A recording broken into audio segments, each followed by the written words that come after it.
Hello बच्चों, कैसे हैं आप सब लोग। भाई देखो, बहुत सारे बच्चों ने एक क्वेश्चन पूछा कि सर, कहाँ पूछा, अरे क्लास में भी पूछा और वैसे भी, कि सर नोट्स कैसे बनाएं हम यार, हमारे पास नोट्स कैसे बनाने हैं। क्योंकि अच्छे नोट्स है ना, नोट सही होगा। क्योंकि अगर नोट सही है, बहुत बार मैंने बच्चों को देखा कि बच्चे क्या करते हैं, वो भटकते रहते हैं बेचारे, कभी इधर से नोट्स ले लिए, कभी उस टीचर से नोट्स ले लिए। अरे यार, सबसे बढ़िया ऑप्शन है जब आप अपने खुद के नोट्स बनाओगे, उससे बढ़िया कुछ नहीं है। सर क्या बात कर रहे हो, अपने नोट्स कैसे बनाएं? क्योंकि देखो अभी टाइम है, बनाए जा सकते हैं, अभी टाइम है, ये काम हो सकता है। एक नोट्स में क्या होता है, नोट्स ऐसे होना चाहिए बिल्कुल ऐसा जैसे डॉक्टर की तरह होता है कि भाई साहब, कि डॉक्टर के अलावा बस केमिस्ट समझ सकता है कि उसमें क्या लिखा हुआ है। और अगर ऐसे ही आपने अपने नोट्स बनाए तो देखते ही सब समझ में आ जाएगा, और दूसरे बंदे को तो कुछ नहीं समझ में आएगा।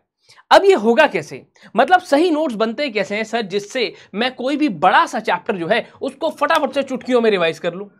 हाँ, वैसे तो मैं हर क्लास के एंड में रिवीजन कराता हूं तुम्हारे को, पर फिर भी एक बार अपने एंड पर भी नोट्स होने चाहिए। अब वो अपने एंड पर जो नोट्स हैं वो काम करेंगे कैसे, वो चीजों को सॉल्व करेंगे कैसे, आओ बेटा सबसे पहले समझते हैं। क्योंकि देखो मेरे पास तो सिंपल सा फंडा है बच्चों, अच्छे नोट्स बनाए तो बढ़िया से रिवीजन कर पाओगे। जितने अच्छे से रिवीजन कर पाओगे उतनी ही अच्छी आपकी सब्जेक्ट पे कमांड हो जाएगी, और अगर कमांड बढ़िया हो गई तो उसके बाद क्या होगा, नंबर भी बढ़िया हो जाएंगे। आंसर राइटिंग प्रैक्टिस कहीं ना कहीं एक अलग चीज है। अब जैसे हम लोग क्लास में पढ़ते हैं, मैं कुछ नया नहीं करने वाला हूं, आप तो लॉ पढ़ाते हो, ये क्या कर रहे हो, साइंस पढ़ा रहे हो। अरे सिर्फ एक एग्जांपल दे रहा हूं JIGL के एक कॉन्सेप्ट का। अब बेटा हमने ऐसा कुछ क्लास में करा है, पक्का शॉर्ट हो, ऐसा कुछ करा है। हाँ सर ऐसा कुछ पढ़ा है, ये क्या है सर, डॉक्ट्रिन ऑफ एक्लिप्स, आपने ये पढ़ाया था, यस। अब करना क्या है बेटा, अगर मैं एग्जाम के टाइम पे या रिवाइज करने के टाइम पे ये सारा का सारा करने के लिए बैठूंगा, तब तो हो गया भैया, तब तो हो गया, तब तो समझ लो हो गया बेड़ा पार। क्योंकि सर उस टाइम पे तो ये सारा मैं नहीं पढ़ पाऊंगा, 800 पेजेस से पार पहुंच जाओगे सर आप, यस। अब करना क्या है, क्या सर डॉक्ट्रिन ऑफ एक्लिप्स कहता क्या है। बच्चों देखो, अपने नोट्स में आप कुछ भी हिंदी में लिखो, आप बेटा एग्जाम्पल मार्क करो। जैसे बच्चा अगर यहां पर लिख रहा है एग्जाम्पल चंद्र ग्रहण, सूर्य ग्रहण, चंद्र ग्रहण, ठीक है, सोलर एक्लिप्स, लूनर एक्लिप्स, आपको जो एग्जाम्पल आपके टीचर ने दिया है उस एग्जाम्पल को वहां लिख दो। एग्जाम्पल लिखते ही आप फटाफट से कॉन्सेप्ट को रिकॉल कर पाओगे, पॉइंट नंबर 1। पॉइंट नंबर 2, अपने नोट्स के अंदर बच्चों हिंदी को इनकॉर्पोरेट करना शुरू करें। सर ये हिंदी को इनकॉर्पोरेट हम करते कैसे हैं, देखो आओ मैं आपको बताता हूं। अब यहां पे एक सिंपल सा फंडा कह रहा है। अब एक्लिप्स के अंदर क्या बात होती है कि कोई भी एग्जिस्टिंग लॉ, मैं क्या कर रहा हूं, हिंदी लिख रहा हूं बस। जब कॉन्स्टिट्यूशन ऑफ इंडिया आया, अगर फंडामेंटल राइट्स के या फंडामेंटल राइट्स से इनकंसिस्टेंट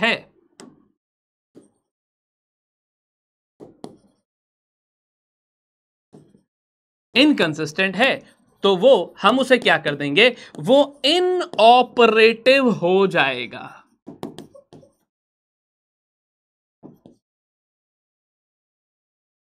हाँ ठीक है, क्या सर इनऑपरेटिव हो जाएगा, ऐसा लिख लो बच्चों, या ये लिख लो कि यहां पर डोरमेंट हो जाएगा। अब ये कुछ अलग नहीं है, ये आपको अपने पास से थोड़ी करना है यार। यही तो बात मैं आपको क्लास में बताता हूं, जो मैंने क्लास में आपको हिंदी में समझाया, बच्चे ने उसको यहां लेफ्ट में लिख दिया। अब एक बात बताओ बेटा, यहां तक आकर चीजों को पढ़ना, ये पैराग्राफ पूरा पढ़ना, और इसके अलावा नहीं तो एक छोटा सा सिंपल सा काम करना बच्चों, कि इतना सा पढ़ लेना। किसको जल्दी से कर पाओगे मुझे बताओ। सर हम तो जल्दी से ये वाला कर लेंगे सर, ये वाला कर लेंगे, पक्का कर लोगे ये वाला। हाँ ये वाला हम लोग जल्दी से कर लेंगे, तो क्यों नहीं करते हो ऐसा काम, लिखो वहां पर हिंदी अपने नोट्स में। बेटा ये नोट्स आपको एग्जामिनर को नहीं देने हैं, ये सिर्फ आपकी अपनी अंडरस्टैंडिंग के लिए होते हैं बच्चों। जब मैं अपनी अंडरस्टैंडिंग के लिए बना रहा हूं, मेरे को क्या ये चेक कराने हैं, पेपर में देने हैं किसी को नहीं, इसको देख के नंबर मिलेंगे नहीं। सर ये तो इसलिए ना ताकि मैं फटाफट से पढ़ लूं, यस। तो हिंदी लिखना शुरू करो, एग्जाम्पल्स को मार्क करना शुरू करो। अच्छा अब इसके अलावा कुछ और गलतियां बताता हूं जो बच्चे जनरली नोट्स में करते भी हैं। अब यहां पे क्या होता है, फिर से केस का नाम आया, Bikaji Narayan Das versus state of MP। कुछ ही बातें होती हैं जो आपको याद रखनी होती हैं। कर अब यहां पे क्या हुआ, एक एक्ट आता है जिसके चलते गवर्नमेंट क्या करती है, गवर्नमेंट कंट्रोल ले लेती है। जितना भी ट्रांसपोर्ट का बिजनेस चल रहा था, यानी कि मैं निकला और गड्डी लाके, ये वाला जो काम धंधा था, सारा का सारा कंट्रोल गवर्नमेंट अपने पास में ले लेती है। बट उसके बाद हमारे पास आता है कॉन्स्टिट्यूशन। कॉन्स्टिट्यूशन के आने के बाद अब मैं क्या कर रहा हूं, कुछ भी नहीं, जो मैंने हिंदी में बताया, तुम्हारे को जो इंपॉर्टेंट लगा उसको हिंदी में से मार्क कर लेना। इतना सा काम करना। टॉपिक पूरा नहीं पढ़ाया है मैंने, टॉपिक पूरा नहीं पढ़ा रहा हूं, यहां पे सिर्फ बता रहा हूं कि करना क्या है। ठीक है, जैसे यहां पर अब ये सब क्या है, एक और चीज नीचे ऐड कर दी कि भाई ये टेम्परेरी है, ये टेम्परेरी होगा। यानी कि अगर आपने किसी को ऐसा कर दिया, अगर आपने किसी भी पार्ट को क्या कर दिया कि भाई आपने किसी पार्ट को डोरमेंट कर दिया बच्चों, तो क्या हो जाएगा, वो टेम्परेरीली, यानी कि थोड़े टाइम के लिए हम उसे डोरमेंट कर देंगे और बाद में ऐसा भी हो सकता है कि वो वापस से जिंदा हो जाए। कह रहा ओके ओके ओके, इतनी सी बात अगर लिख लोगे तो प्यारे बच्चों बहुत आसानी से काम हो जाएगा। ये बात तो हुई हिंदी की। सर अब एग्जाम्पल कैसे काम करता है, देखो बच्चे ने डॉक्ट्रिन ऑफ सीवियरेबिलिटी पढ़ा। भाई सिंपल सा फंडा है कि भाई हमने ये भी डॉक्ट्रिन पढ़ा था क्लास के अंदर। हाँ, क्या किया था मैंने इस डॉक्ट्रिन के अंदर, सर आप अपने घर से एक एप्पल उठाकर ले आए थे और आपने काट दिया था। हाँ हाँ हाँ, तो बहुत बार क्या होगा, अगर बच्चा सिर्फ यहां पर एग्जाम्पल लिख देता है कि उस दिन स्पेशल क्लास में क्या हुआ, उस टॉपिक पर आपने उस टॉपिक को कैसे समझा, तो बच्चे ने अगर यहां लिख दिया सर ने एप्पल काटा,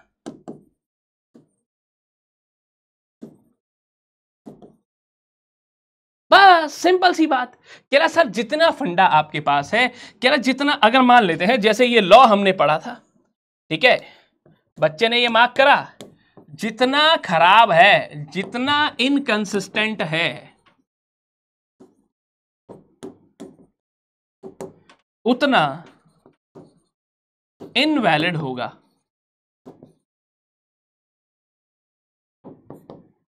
सिंपल सिंपल सिंपल, जितना इनकंसिस्टेंट, जितना आपका जो लॉ है वो अगर जाकर भिड़ जाएगा, किससे भिड़ जाएगा, कह रहा सर पार्ट 3 से, फंडामेंटल राइट से, उतना ही लॉ बच्चों मेरा क्या हो जाएगा बेटा, इनवैलिड हो जाएगा। इतनी सी बात अगर क्लास में जो बताया जा रहा है उसको छोटा सा हिंदी में करके एक लाइन में साइड पे लिख लोगे तो बहुत आसानी से रिकॉल कर पाओगे। सर जब लिखना होगा तो बताऊंगा अब इसको लिखना कैसे है, लिखने के पॉइंट ऑफ टाइम पे यही चीजें काम आती हैं। दोबारा से इसको रिवाइव करेंगे, बट कैसे। अच्छा, अब कुछ और बातें, एग्जाम्पल्स को मार्क करना, हिंदी में मेंशन करना। अब देखो क्या होता है ना, हिंदी यार बहुत बढ़िया लैंग्वेज है यार, है ना। अब मल्टीपल एलोकेशंस, अब ये क्या हो रहा है सर, मल्टीपल एलोकेशन अवॉइड करनी है। ऐसा नहीं है कि आधा तेरा आधा मेरा, आधा किसी रजिस्टर में, आधा किसी बुक में, कहीं पर भी तुम लिख कर आ रहे हो, ऐसा नहीं करना चाहिए। सारा का सारा काम होना चाहिए एक जगह लिखो सब।